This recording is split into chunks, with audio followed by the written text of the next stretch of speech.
Happy Kaiju. Today we're going to be kicking things off with Godzilla in Hell.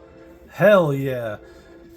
This is a fantastic miniseries that came out in, oh my goodness, about a decade ago now. Boy, do I feel old. But we're not going to be looking at it in single issues. We're going to be taking a look at it in this collected edition, Unnatural Disasters. If you don't have Godzilla in Hell yet, this is how I recommend collecting it, because this has two other fantastic Godzilla miniseries that are really worth picking up, and it's great having them all sandwiched together here. And we'll be looking at those other series as we go on through the month, but those are Godzilla Legends, which is a miniseries about various different Toho creatures. So it's fun to see them get a spotlight, and the other is Rage Across Time. But we're looking at Godzilla in Hell today, and this is the creative team involved. As you can see, each issue has a different creative team. This is not one full cohesive story. Each issue is rather each creative team's interpretation of what Godzilla's struggle in Hell might be like.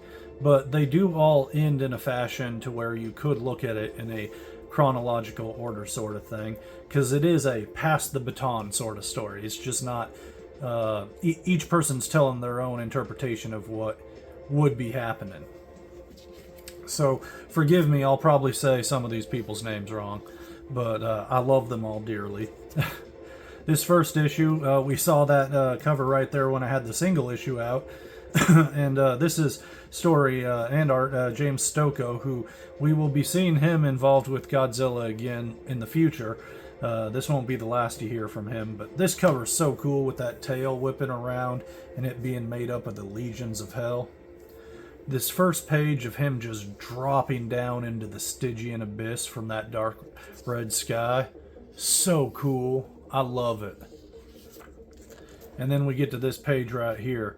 What a double page spread. Godzilla's so small, really gives you an idea of the size and depth of what's going on here. But Godzilla in Hell. What a title page. So he's crashing down. We're getting a bunch of blocky text here. Godzilla just crashes through everything. He blasts it. He leaves dust clouds in his wake. I love this right here with the dust clouds being a sin. And you're going to see this. He just stomps his way through everything.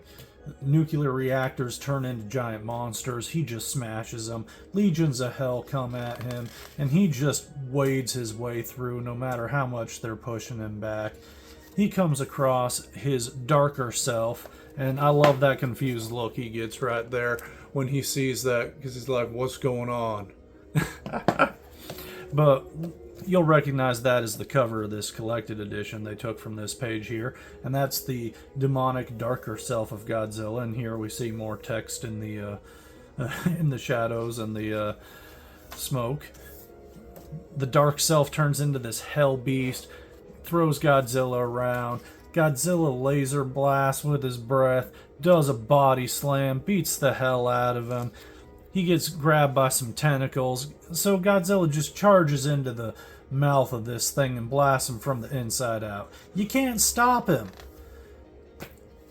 He stands triumphant, only for the ground to give way, and he goes plummeting into the depths that we just saw at the beginning of the issue, with the implication that this has been going on forever. This is his hell. His hell is to continue this destructive journey. I love it. We get this sick alternate cover right here. Nothing like this is going on in the comic itself. We never see Lucifer looking like that, but that looks so sick. That'd make a great t-shirt. This next issue is by Bob Eggleton, who I know from way back in the day in the 90s. I'd see his artwork and I fell in love. It's interesting seeing him draw the Millennium style of Godzilla, because that's not the typical Godzilla I see him illustrate. So that's real fun. But this issue is so beautiful. But it's the only issue in this miniseries that features heavy use of narration or text blocks.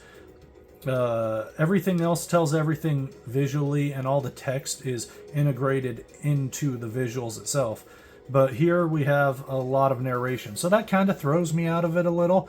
But that does not deter me from saying that this might be the best issue in the whole lot, just because I love his artwork so much, and he depicts these fights so beautifully. But I'll say every issue is my favorite. Because they all are. They all do something different. But these fights are cool. Monsters are powered up more so than usual. But Godzilla just stomps his way through. He's on a mission. He keeps going. I love this fight with Anguirus because I just adore Anguirus. He's one of my favorite monsters. This panel up here in particular is a favorite of mine. With that standoff there, that eternal struggle that they're having. Their rivalry back from the day, you know. There's the first monster he fought. I love it. That's so cool. But this fight is sick. And we get this awesome page here with Varen rising up from the depths. He looks so cool. One of my favorite designs is like underutilized. He needs to be featured more because you could do some real awesome stuff with him. It's unbelievable. But we get to this page right here with Ghidorah showing up, and just like the power and majesty of him, you see, with Godzilla looking smaller, but not even that, him looking up at Ghidorah like that, and just the radiant light coming from him really gives him a sense of not just his size, but the majesty and power coursing through him. That he's enveloped and radiates that light. So cool. But we don't get to see how that would end because Godzilla gets sucked through this whirlpool down the drain, and he's on his way to the next battle in hell, because that seems to be all he's doing is that eternal struggle. Get a cool variant cover here with Godzilla falling through hell. I like it. You know, not quite how depicted in the comic, but I like it when the alternate cover just does something related to the comic, but completely different. And right here we get to issue 3, which is the most cartoony of all the issues involved. But that's not a negative. This issue is beautiful and does some wonderful stuff. And that's what I love about this miniseries, is it showcases so many different styles, but all of them so visually dramatic. And I very much enjoy the cover here with the angels having the Mothra wings. It's so fun. But yeah, Buster Moody. This dude's dope. I love how this starts off with this standoff with Space Godzilla and Godzilla. This looks so cool and so visually distinct. You feel the scope of this one battle. And Godzilla being enveloped in these flames here. That right there is so cool.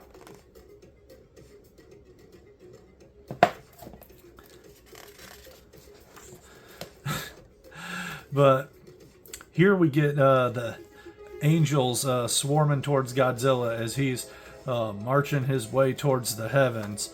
And they're telling him to submit and serve God, serve peace. But Godzilla responds how he responds to everything, which is to move forward and smash. I love this. He gets thrown down into the very depths of hell, illustrated as we see depicted in the the Inferno, where Lucifer's frozen in the lake of ice, and we see Space Godzilla in the place. So I thought that was pretty fun. And as he rises, the legions of hell are welcoming Godzilla there and saying that's where he's where he's stuck. And I love this. The angels swarm on down. Godzilla's munching on demons. The angels dive into his throat. Godzilla gets a power up of love from the angels, and he responds to that by blasting them.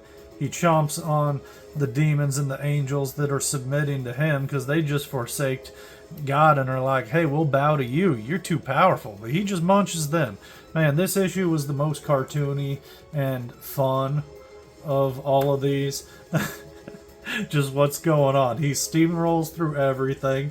He tells God and the devil to go fuck themselves. And he just keeps going. I love it. Well, let me speak to this alternate cover. It's very beautiful. I love it, but I kind of am disappointed that it doesn't really have anything to do with Godzilla in Hell. But the beautiful butterfly and the Godzilla all in black and white looks really stunning. I like it. This one right here, I'm sorry, Mr. Ibrahim Moustafa, who I'm sure I'm saying your name wrong, but your artwork is so dope. I love this cover here with the mushroom cloud looking vaguely like the skull there, Godzilla in the middle. One of my favorite renditions of Godzilla. I love this look, how it gets that heavy dinosaur look in there, just like it's been amped up and grew the spines. But my Godzilla has to have ears, and there's no ears on this sucker. If this guy had ears, this might be the most beautiful, perfect Godzilla ever. I love it so much, though. And this first page where he's just standing with Ghidorah and Destroya at his feet, just crying out in triumph. That's beautiful. What a page. But then we see them rising up, and the look on Godzilla's face here, and we realize this has happened before. You know, they're coming right back up, and they're charging down. This fight keeps going and going, and what a cool fight this issue is. Nothing but an awesome fight that does not end. Godzilla gets tossed around. He tosses them around. He blasts them. They blast him. This page is hella sick, where Ghidorah picks Godzilla up and drops him down. And then we get to the next page. So brutal. He gets dropped on Tokyo Tower. And like, look at that. And he just snaps it off, gets back up, and keeps going. Because that's what he does. That's what Godzilla does. He keeps going. And this right here at the end of the page, this speaks volumes. That face says everything. If that's not a reaction image, I don't know what is. And he looks around. He sees all the monsters. He sees himself dead. He keeps going. He's dead. He's looking around. This has happened before. We're looking around. What a page, too. This is the page to linger on. I tell you what. Visual storytelling right here. That is beautiful. The cyclical nature of his battle and it never ending. So awesome. And then him crying out and that spark of energy in his eye. And he realizes what's what. And he turns his back on the fight here. And he starts blasting the wall, the edge of reality. He leaves this fight, and he breaks through. And I love this right here. Like, look at that. That is... that says everything. And then we get to the next page, which is the last page of the issue, with him just in that blank void. How cool is that? I love that so much. And this is a really great variant cover. Has nothing to do with the Godzilla in Hell theme, except it's all of Godzilla's enemies and he's fought them. But what a cool looking cover. So here we got Dave Wachter doing the art here. And what a cool cover this one is right here with the crumbling statue. That's just brutal. I love that. So we start off Godzilla wandering. We get a little bit of a snowflake, and then, oh man, this icy storm. He's trudging through it. I love the little drip drip here. This is great. And we got I love this interpretation of hell. Everyone has such a different imagination of what something could be, but also what is it to a giant monster? Godzilla's trudging through everything, though, including the domain of hell, and people live there. Hellish things, but they live there, and they're none too happy, so they're swarming him. And, I mean, look at those things. They're nasty. I like that. And they're just popping up, and they just swarm him and follow him.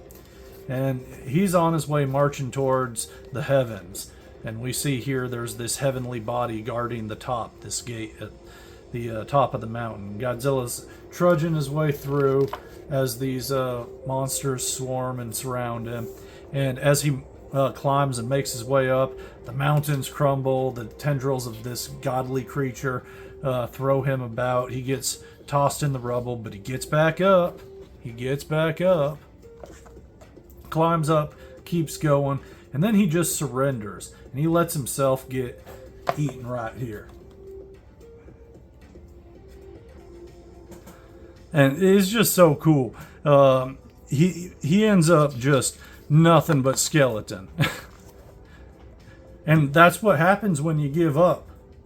You that's why you don't stop, I'm telling you. But that looks so cool. And then we see these little guys burping. They're not feeling too good, and they start screoinking. We realize Godzilla's too much even for them. They swarm the skeleton, surround, and become the Godzilla flesh. And all the legions in Ulises yell out a giant screoink of Godzilla stature.